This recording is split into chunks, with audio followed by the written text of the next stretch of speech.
Om Sahana Bhavatu Sahano Bhunaktu Sahaviryam Karavavahai Tejasvinavadhitamastu ma Vidvishavahai.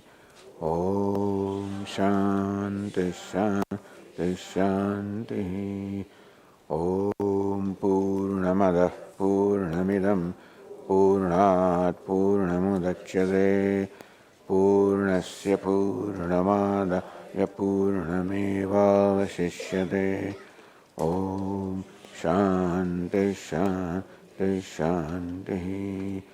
Shruti Smriti Purananam Alayam Karunalayam Namami Bhagavatpadam Shankaram Lokashankaram Shankaram Shankaracharyam Keshavam Badarayanam Sutra Bhashya Krutau Vande Bhagavantau Punah Punah Ishvaro Gururatmeri Murti Bheda Vibhagine Vyomavadvyapta Dehaya Dakshinamurtaye Namaha.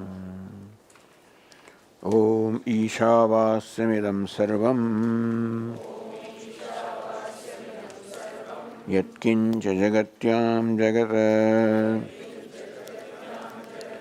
Tena Tyaktena Bhunjithaha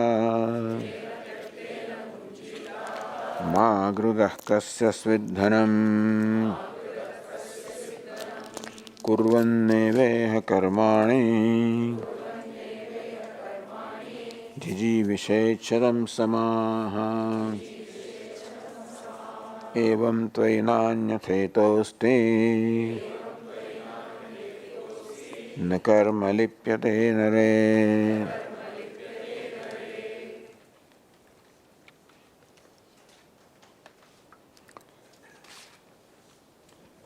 In the first mantra, the Shruti or Upanishad describe the vision of a wise person, one who is spontaneous, we may say. Second mantra describe a viveki or a discriminating person. Three kinds of people are there: spontaneous, deliberate, and impulsive. Spontaneous is the one who is effortlessly in harmony or tune with the reality. Happens to be reality of everything. Reality of myself is reality of everything. So this wise person who abides in that vision abides in harmony, and they are very spontaneously right, spontaneously good. So this spontaneous person is described in the first mantra.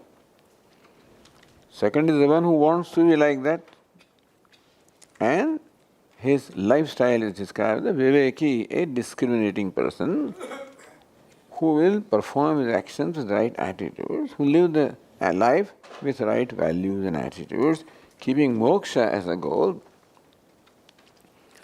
This third mantra describes aviveki, third category, impulsive, spontaneous, deliberate, and impulsive. One who acts out of impulse, meaning raga and dvesha. So this one describes idanim avidvan ninda swayam mantra. This third mantra is ninda or censuring, condemning avidwan or aviveki, a non-discriminating person, meaning one who fails to see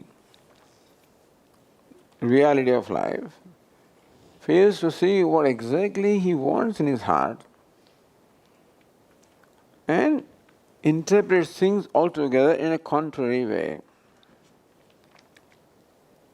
So this is aviveka, taking things contrary to what they are. Every ignorant person does take the self, which is limitless as limited. And still in the life, So we are all born with ignorance, born with aviveka, meaning taking the self to be limited and world as real. And still, if we follow the command of the scriptures, or we do what is right in a given situation, follow values and attitudes, then we are on the path of progressively, ultimately reaching our goal. Unfortunately, there are those who even are not able to do that, meaning they live a life in violation with harmony. So those who are spontaneously in tune with harmony, those who live a life to try to align with harmony, and those who live life that is quite in contrary to the harmony. So these are described here. This is called avidvan ninda. And ninda or censure is not meant to censure these people, it is meant to praise the other people. So ninda also has the tatparya or the purport in praising the viveki and the vidwan. So this one tells us what not to do. Second mantra told us what to do, this one tells us what not to do. So let us read this third mantra. Asurya namate lokaha andhena tamasa vritaha tamste pretyabhigachanti yeke chatmahano janaha.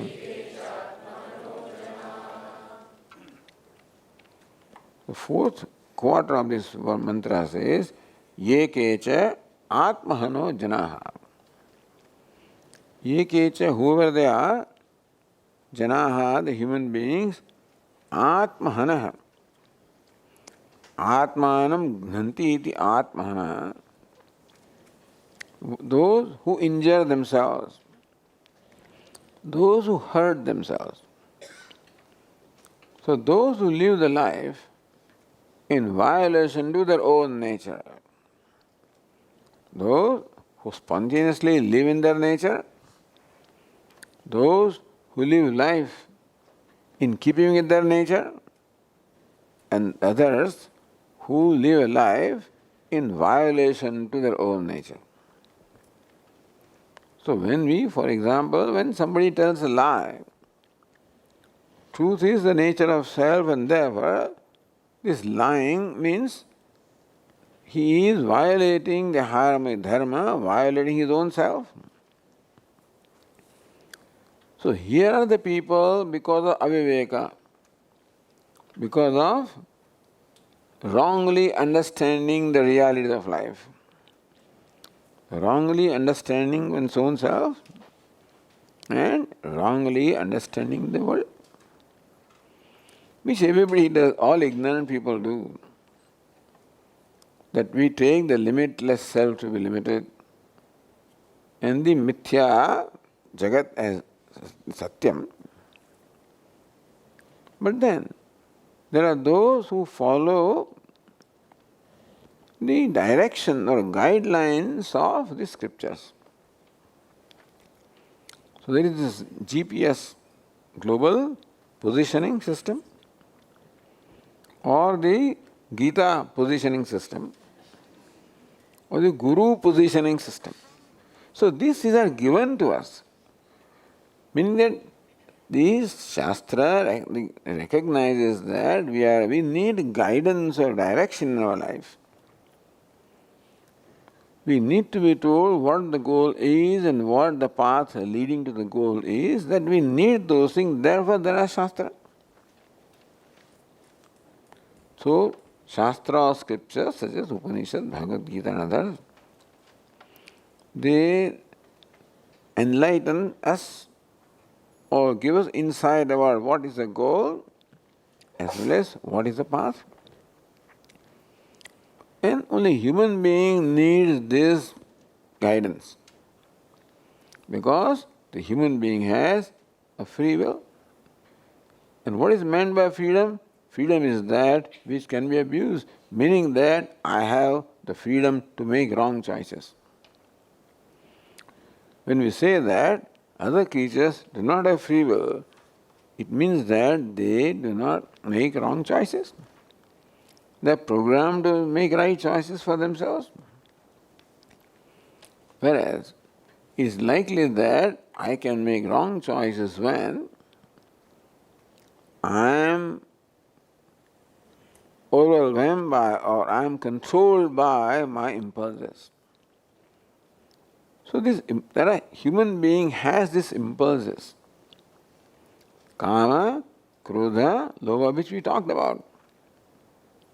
The second mantra which taught us Karma Yoga is a way of living when you progressively overcome these impulses. Because we have committed not to follow the command of the impulses, committed to follow the command of the GPS. Meaning, what the Shastra says? What are the values? The attitudes? There are others who just follow whatever their mind says. Meaning, whatever the impulse says. They are called impulsive people. There are some who say that you listen to your voice and do accordingly. Don't do that. Do what the scriptures tell you to do. Because we cannot trust the voice. Because the voice can be sattvic, rajas or tamas. So only sattvic voice will tell us what is right. Yeah. When the mind is predominant rajoguna, then it is extrovert and it superimposes and sees what is not there. And tamoguna is completely clouded. So, only proper thing is to follow the do's and don'ts that are given to us by the scripture. So those who don't do that, those who simply follow what their impulses tell them to do. Yekecha atmahano janaha. This janaha, this human being, they call atmahana. Atmanam ghanti iti atmana. Han. Han means to injure or to kill. So these are the people who live a life where they are constantly injuring themselves, harming themselves by making wrong choices, by making choices that are in contradiction to the harmony of their own nature. What does it mean? That Atma is in fact, as we saw, Ishvara, is Purnaha, Satchidananda. And what do you mean by killing the Atma or injuring? Who can injure the Atma? Nainam chindanti shastrani, the weapons cannot cleave. Atma is beyond any kind of injury. You can certainly not kill the Atma, you cannot injure the Atma also because no weapons have any reach towards the Atma.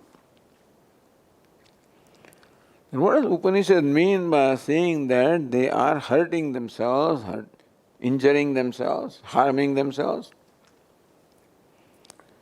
So here this hurting, injuring, harming is to be taken not in a primary sense of injuring the Atma. Because Atma cannot be injured in the conventional way that we understand injury to be. But there are other ways also of injuring. Is by insulting something. Or by misusing or abusing something. So, we insult something or we abuse something. For example, when an innocent person is accused of being a criminal, when somebody is accused of being something contrary to his own nature, that also is injuring the person, or it can be called ashastra vadaha, it can be called even killing without the weapon. This episode is well known in Mahabharata, that Arjuna had taken a vow that if somebody abuses his Gandiva, he'll kill him. Now, what kind of vows these people take is, but somehow he had taken this. And what happened is, once upon a time, at one point, there were some robbers and Arjuna was not around, and Yudhishthira was very angry, and he said, what kind of bow and what kind of weapons you have? So he sort of insulted the Gandiva, the bow of Arjuna. That's it. Arjuna, I'll kill him. No, this is how, because that was his vow. Thank God that they have Lord Krishna with them. So the Lord Krishna found a very practical way. Look, you can kill also by insulting somebody. It's called ashastra vadaha. Without weapon you can kill. Therefore, if you insult Yudhishthira openly, that is as good as killing him. So that's what Arjuna did. By advice of Lord Krishna, his vow also was fulfilled of killing the one who will insult his Gandiva, and also not killing in primary sense. So this is also killing. That means when we insult, accuse someone of a nature quite opposed to it. An aviveki person constantly does that. Atma is Ananda Swarupaha, and constantly says, I am Dukhi. And he imposes dukkha or unhappiness upon the self and happiness upon the objects. And that is how his mind is constantly running out, seeking pleasure and happiness from where it is not. So, Ananda Swarupa Atma, Atma of the nature of Ananda is sitting right here, and you are running out begging some crumbs of happiness from the sense of objects where it is not. Or Puja Swami used to say, sometimes you invite Swamiji, these people, Mahatmas, the revered ones from Bhiksha, and Swami is invited, given the asana. And then some telephone call came. And this host started talking on telephone for 45 minutes. Swami is sitting here, and this fellow is talking over. Now, this is insulting the person because you're not respecting the person. So, this insulting someone like that is also like vada or injuring or killing. So, Atma cannot be killed in primary sense, but he is insulted. You are dukhi, you are karta, bhokta, dukhi, sukhi, miserable, helpless, hapless. Keep on telling ourselves. Not only telling that, but following that and therefore looking for happiness, security, well-being, peace, love outside where it is not.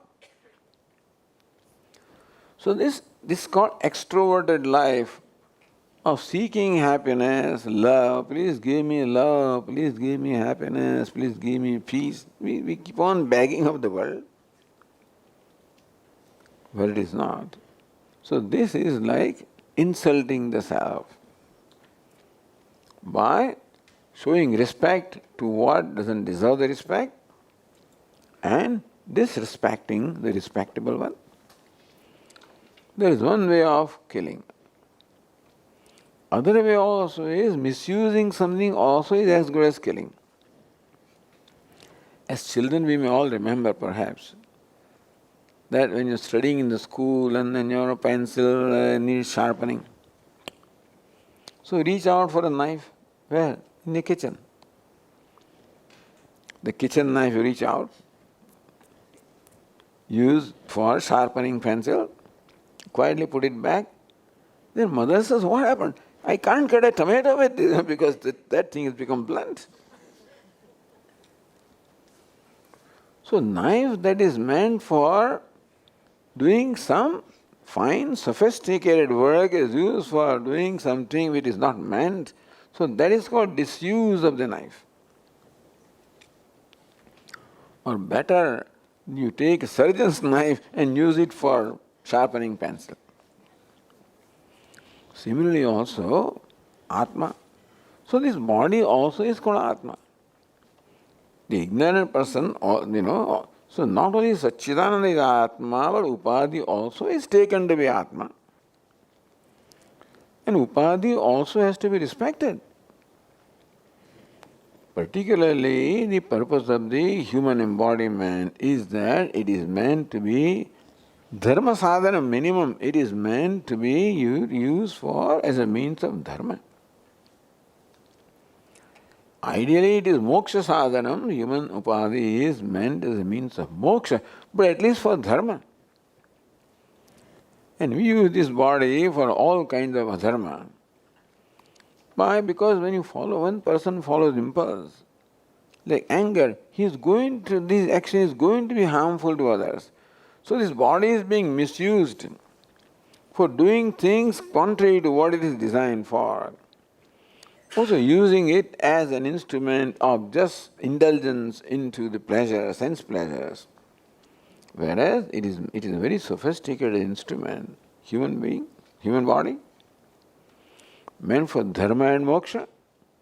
And if it is wasted away by making it the means of simply enjoying the material pleasures,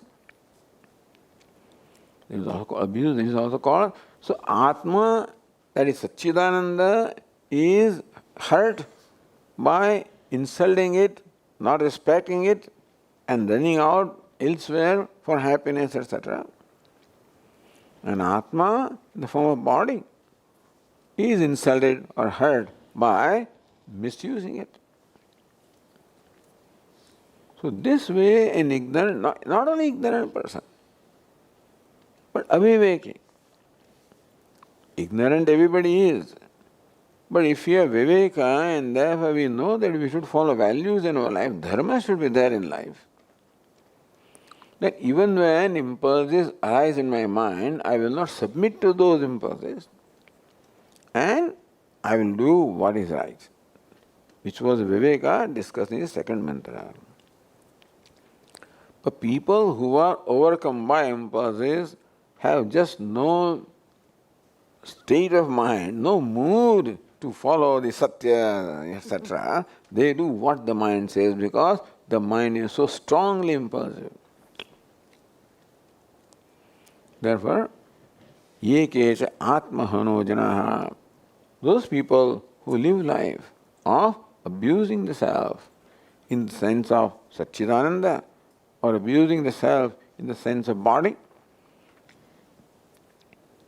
So this is what Lord Krishna also says.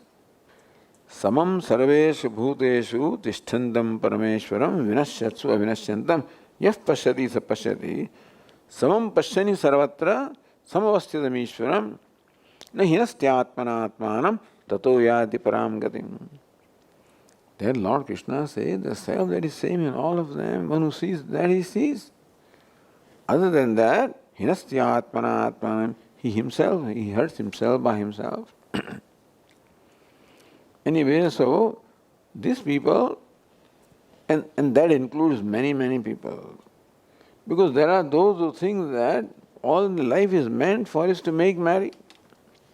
Eat, drink and make merry. This is the sutra of life. And more a person does that, more successful is called. So therefore, even a 65-year-old man acts as a 25-year-old, dances the same way, drinks the same way, does the same. He is supposed to be a very successful person. Millennial fellow is not grown at all. He still remains only the same 25-year entity. So we can see how the world has adopted wrong values, where more merrier, that's all. More is merrier, more pleasure, more indulgence, more consumption. So life based on indulgence, consumption is a life which is harming the obtaining harmony of contribution. एके च आत्महनोजनाः ते ये असुर्यानां लोकाः अन्धेन तमसावृताः प्रेत्य ते तान् अभिगच्छन्ति. Asuryanam ye lokaha, it should be theoretically, although says te, because ye and te. Second line is te, so first line should have ye. Asuryanam ye lokaha, but don't say that. We are not supposed to change anything, but to understand, Asuryanam ye lokaha, tam ste parityaya gachanti. There are these words called Asurya. But Asurya is derived from the word Asura. Asura means a demon, right? The word Asura is explained as Asushu Ramante iti Asuraha. Those who are reveling in Asu. Asu means prana, means sense organs. So word prana is also for the sense organs. So Asushu Ramante, those people who are always reveling in sense organs, sense pleasures, those whose life is devoted to simply sense pleasures, they are called Asuraha. Although demons are shown as having some horns and protruding teeth and stuff like that, in the Puranas that kind of description comes. But then you don't have to have that. One can be Asura also, look very beautiful and handsome, and can be, but mentally.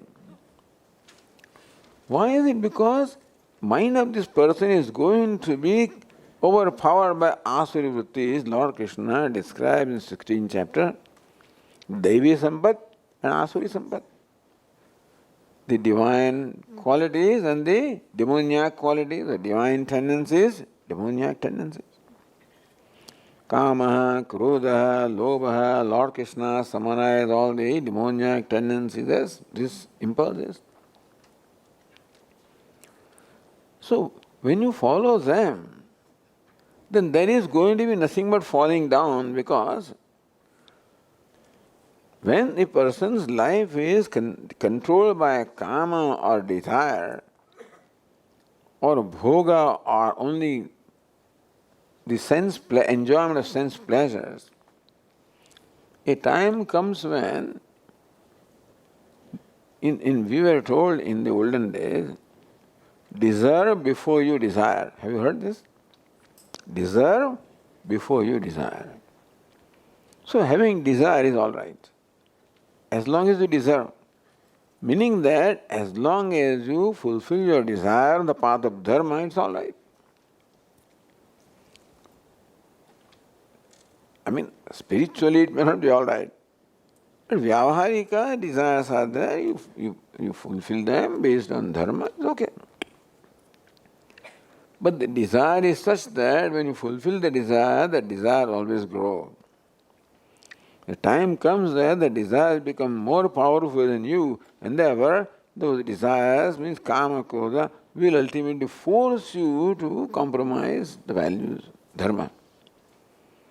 And therefore the person who leads a life dedicated to fulfilling the impulses ultimately will fall prey to adharma. Meaning that the adharmic vritti, the asuri vritti, the kama, krodha, lobha will keep on growing. He'll become an asura. Pretya, and after departing from this body, where will he go? So what decides, what my next embodiment is going to be?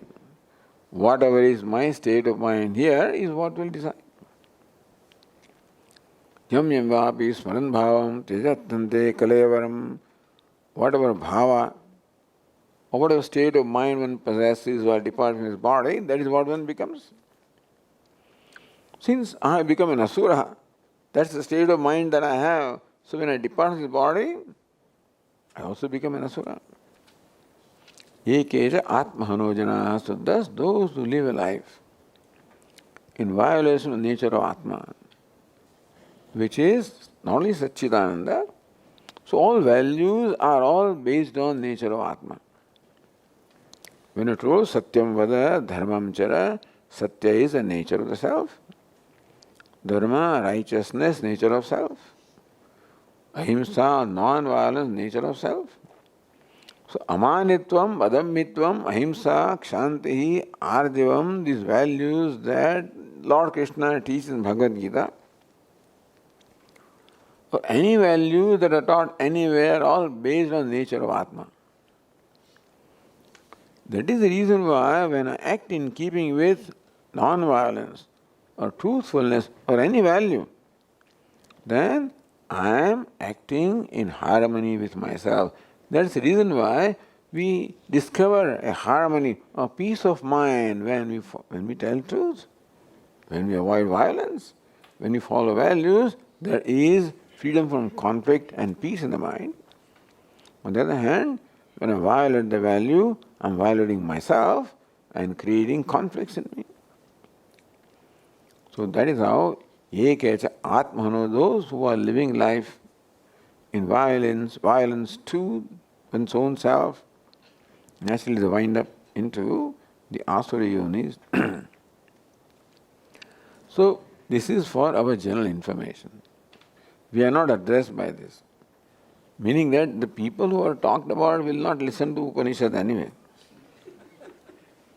I don't think these people are here to listen to Ishavasya. So no point in telling it here. Even Lord Krishna also sometimes gets very angry, seems to condemn in Bhagavad Gita also. But those who are addressing, they are not around to listen to him. But they are telling, so he is telling us that look, this is what it is, and therefore just watch out. Watch out that you do not fall into this trap. So this is Avidvan Ninda. First verse, mantra describes the Vidwan. Second mantra describes the Viveki. Third one describes the Aviveki.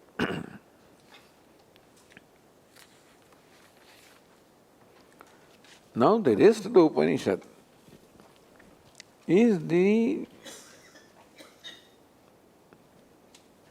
elaboration of the first two mantras. This Upanishad has 18 mantras. The mantra 5 to 8, that is 5 to 8, or rather mantra 4 to 8, 4 to 8 makes it how many mantras? 5. So next 5 mantras are devoted to explaining the meaning of the first mantra. Ishavasyam idam sarvam. You must perceive and appreciate that what is the Ishvara. So who is the Ishvara that we are supposed to see, and who is the Ishvara that is one without a second, and that is the reality, and that is myself. First mantra just said Ishavasya. So now these mantras from 4 to 8 will tell us the nature of the Ishvara. Will also tell us what is the result of the knowledge. So mantra 4, 5 will tell us the nature of Atma. 6 and 7 will tell us the result of the knowledge of the Atma, the wise person. Mantra 8 will again tell us the nature of the self. So this is how the next mantras are. So let us go to the fourth mantra.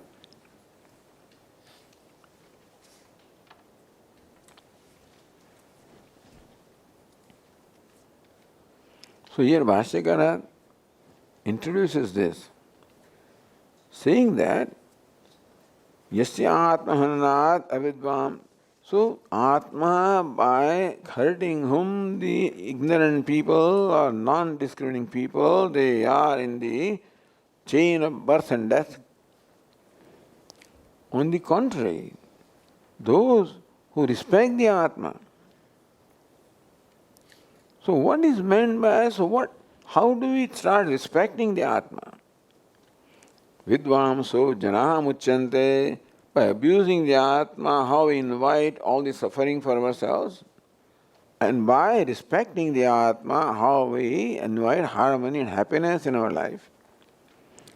Whatever happens after death is a different thing. We are interested in this life. All the people ask often questions, what happens after death, etc. Vedanta is not interested in after death. Vedanta is interested in this life. And we want to be happy in this life. And we want to be free in this life. Therefore, how to live life so that we are happy? We are happy when we are in harmony. Harmony with ourselves. So what is the nature of the self? With whom we should be in harmony. And that is called respecting the self, worshipping the self. So what is meant by worshipping the self? Is by recognizing the true nature of the self. So Atma Jnana is the highest form of worship. Only worship culminates into the self-knowledge. Chaturvedha bhajante mam janaha sukritanojana arto jignasu rartharthi jnani cha bharatarshava. Lord Krishna says that these are four, my devotees are in four categories. Artaha, artharthi, jignasu, jnani. So you can call it devotion to the Atma. By respecting Atma, by living in accordance with the nature of Atma, which leads you ultimately to knowledge of Atma. So, what is the nature of that Atma which the wise people respect and worship? So that is now being told in the fourth mantra. Let us read that. Anejadekam manaso javiyaha Nainaddeva apnuvan purvamarshata Tadhavato jnanatyeti tishtata Tasminnapo matarishva dadhati.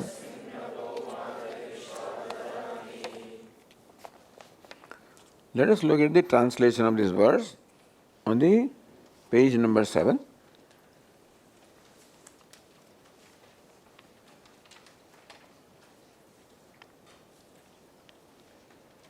So these are the lakshanas or characteristics of Atma. First, anejat. How many words are there? Anejat, ekam, manaso javiyah, nainaddeva apman puramarshat, tad dhavadonya nati tishtat, tasmin napo matarishva dadhati.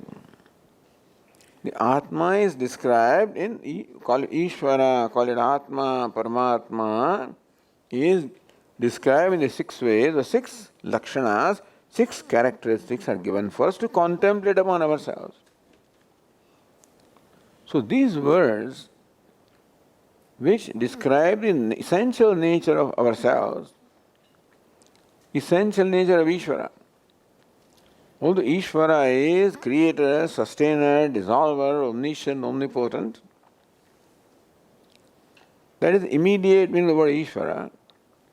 But ultimately Ishvara also is the one that is adhisthana and substratum of all of this. And therefore, the truth of Ishvara is also the truth of myself. Thus these mantras now help us contemplate upon the nature of the self.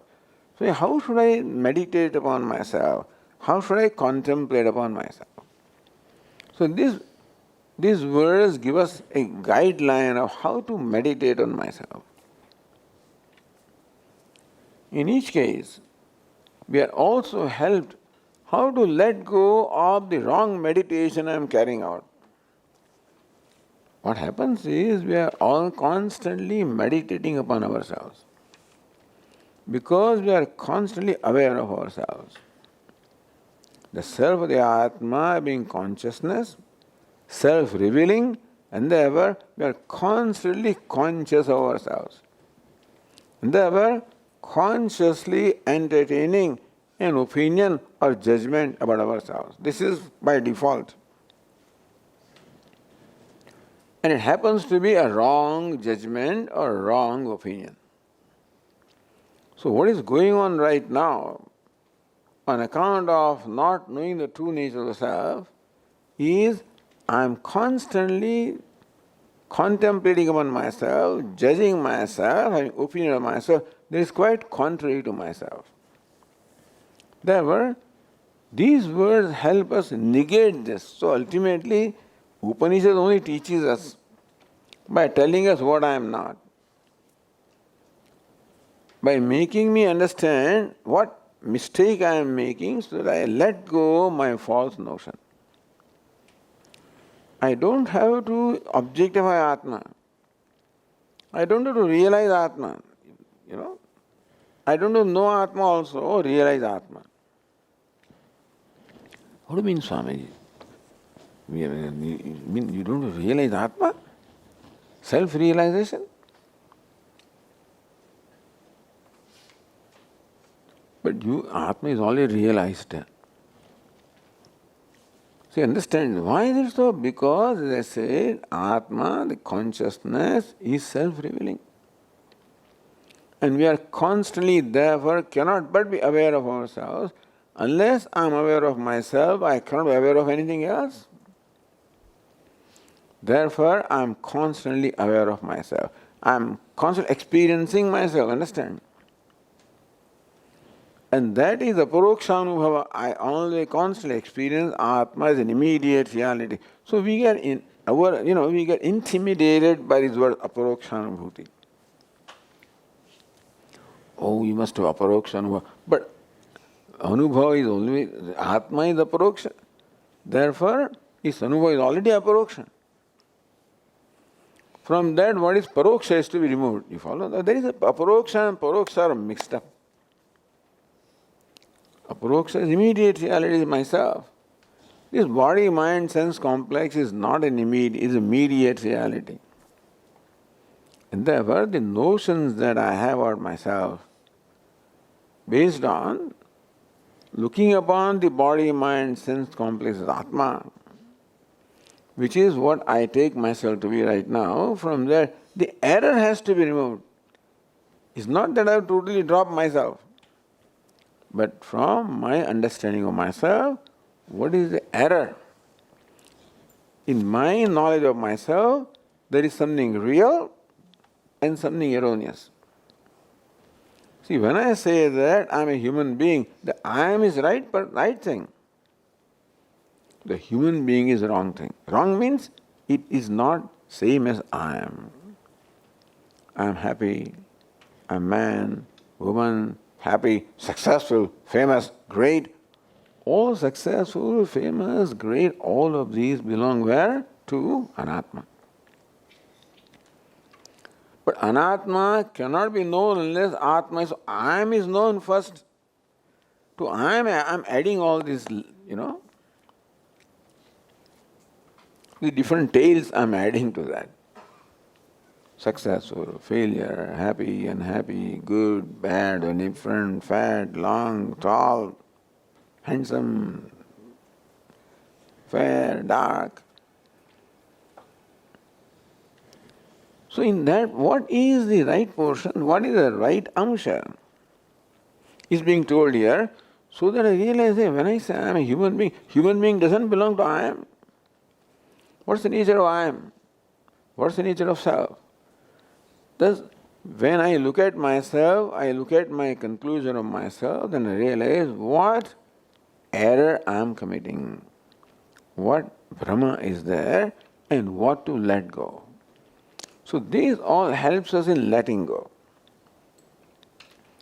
The way that Upanishad teaches us is not so much by telling us what we are, but by giving us an insight into what I think I am, but what I am not.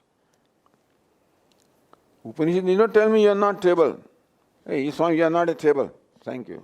You are not a chair. Okay. Not ceiling. Do they have to tell us that? You are not a table. Do I need to be told? Because I never take table to be myself. I don't take chair to be myself. You know, a dog or a cat or a tree, I don't take them to myself. But idam shariram kauntya kshetramitya vidhiyate. That viveka is very clear in my mind that what is object is I am the subject, these table chairs are all object, I am not them.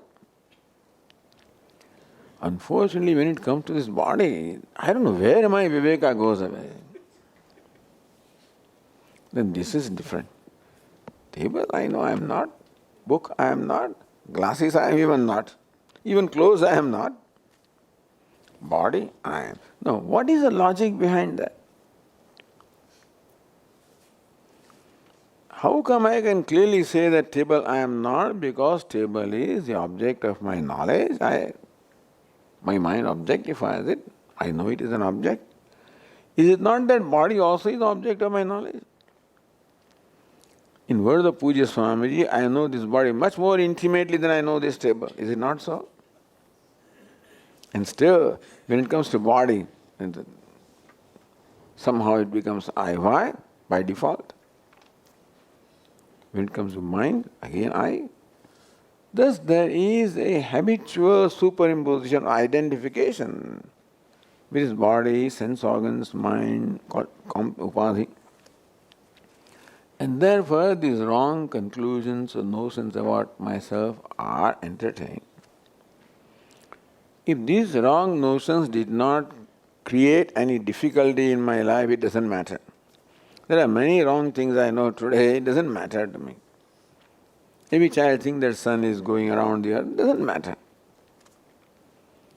But that body is I am, the mind I am, that is a great thing because all these notions are the cause of my sense of limitedness.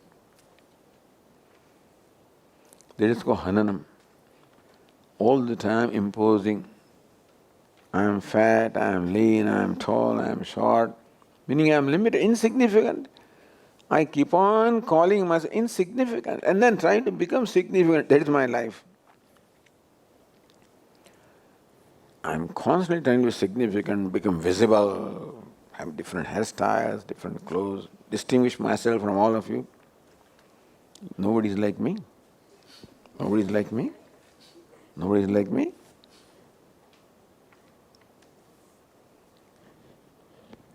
So that I think I am something. Not realizing that by doing that I am isolating myself. I am distinguishing myself, creating divisions with you, isolating myself, and thus constantly hurting myself. That's called atmahano janaha. Those who constantly hurt themselves. So how to stop hurting? So that's why the Upanishad tells us, what is the nature of I am? Then we can say Atma Anatma Viveka. But Atma, Anatma, both of these are lumped together in words of puja, we're lumping together. So what is Anatma and what is Atma? So here, every Upanishad does it in its own way. It's Anejat. What's the nature of the self? Anejat. Translation, changeless. Ejat. Age means company, that which changes, which undergoes change, modification. Accompanying means, like a tuning fork which moves in space. So change in space will be called kampanam, change in time will be called vikara. Change in state is called vikara, change in time is called motion, change in space is called motion. So change in space, change in time, change in state. Atma does not change, meaning that what Bhashyakara says that it has never fallen down from its true nature, meaning that anejat, changeless. It has never changed. Who am I? I am changeless. Now this is being told because everything is changing. We recognize that whatever it is that I am aware of is constantly changing. Is it not so? How do you recognize a change? How is a change recognized?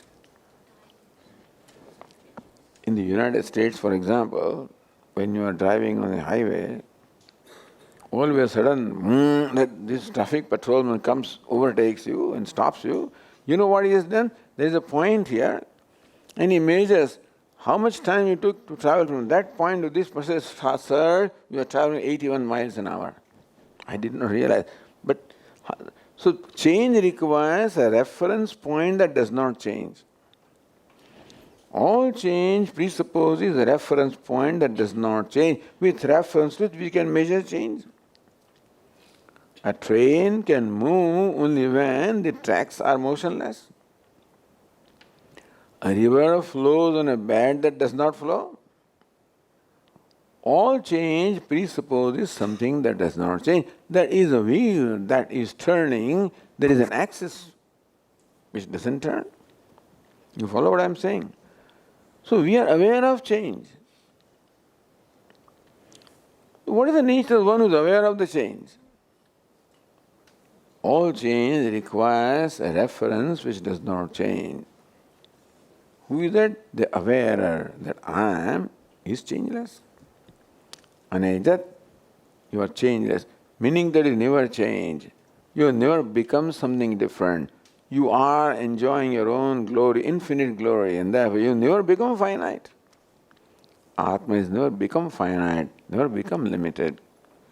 Anejat, changeless. Ekam. So Aneja Sarvada Eka Rupam, I am ever the same, ever changeless. So thus you can meditate on yourself. Who am I? Changeless. No, Swamiji, I find that now I am happy, that is change belongs to something else. I am tall, short, belongs to something else. So right then we can see where the change comes from. How do I take myself changing?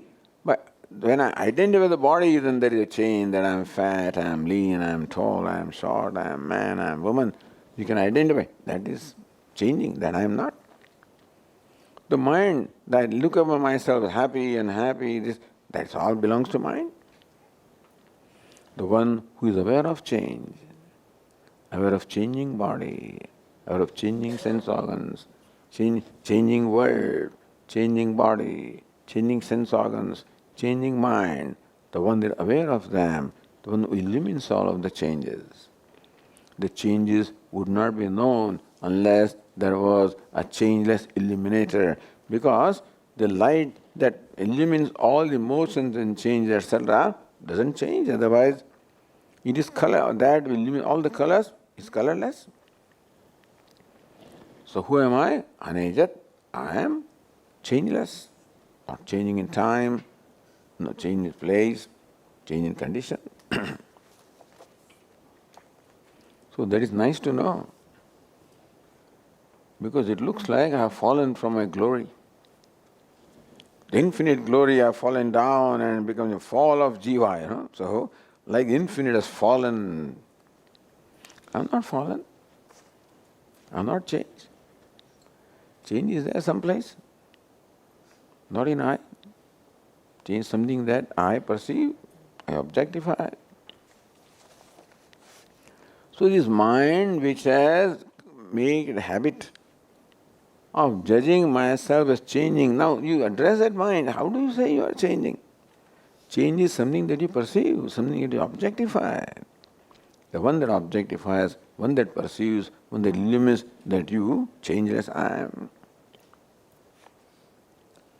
Ekam, how many I are there?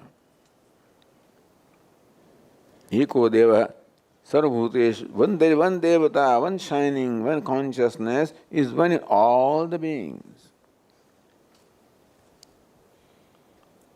How many I are there? Swamiji, as many people are there, that many I are there, is it not so? You call yourself I, she calls herself I, dog, cat, everybody calls herself the I.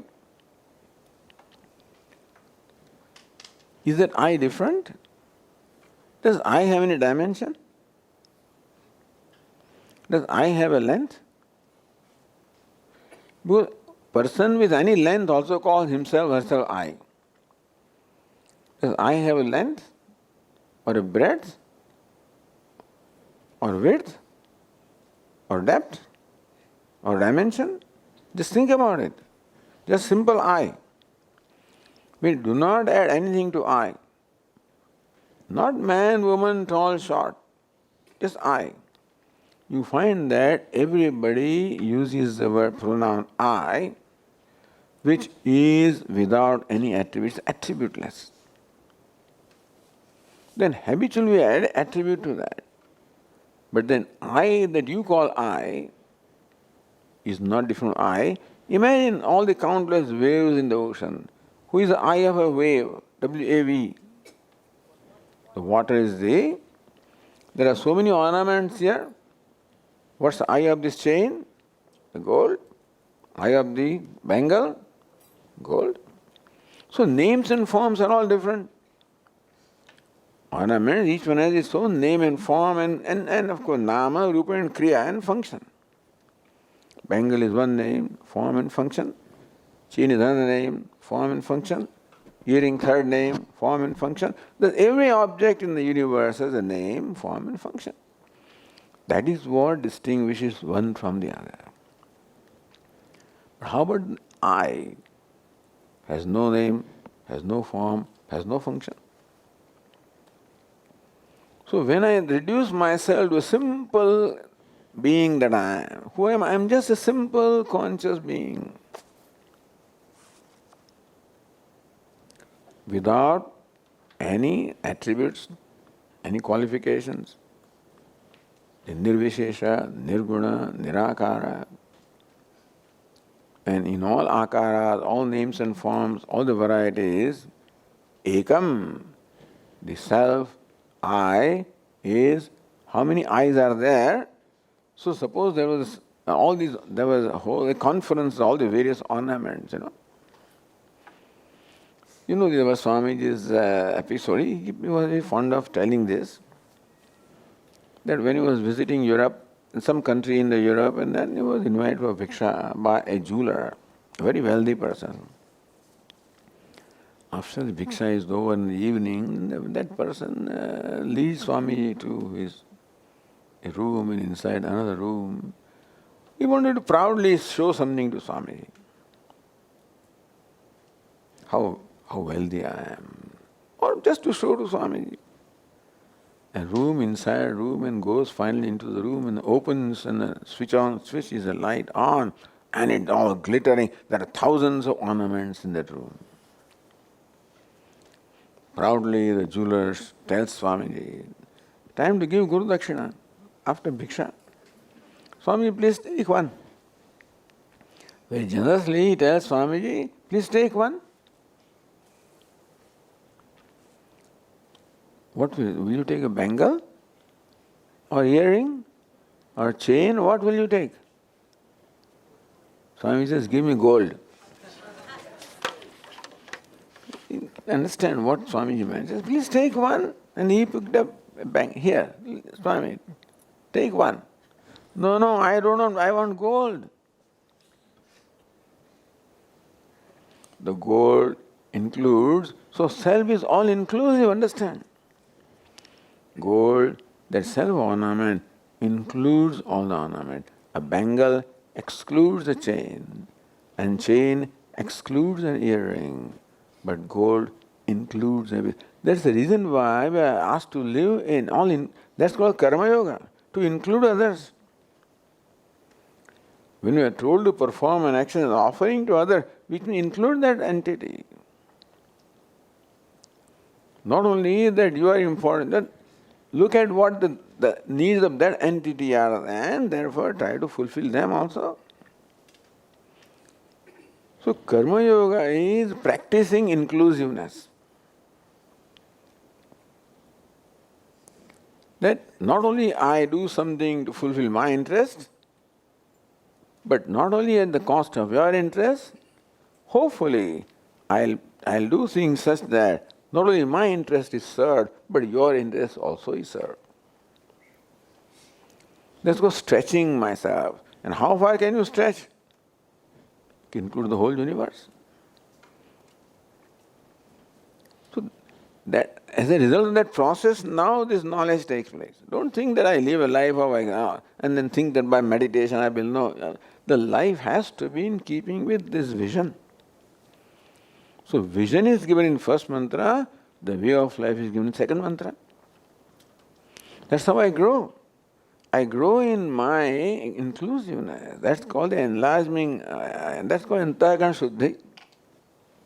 Or becoming more inclusive. Don't think that Antagana Shuddhi means what I am.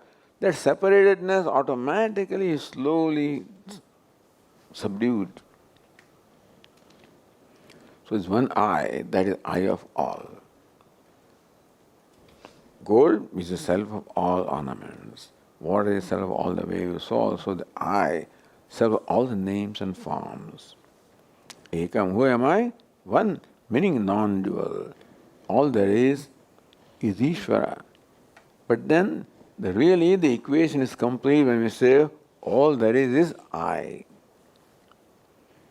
When you use the word Ishvara, still it looks like Ishvara is someone different from me. So the loop is complete when I say all there is the self.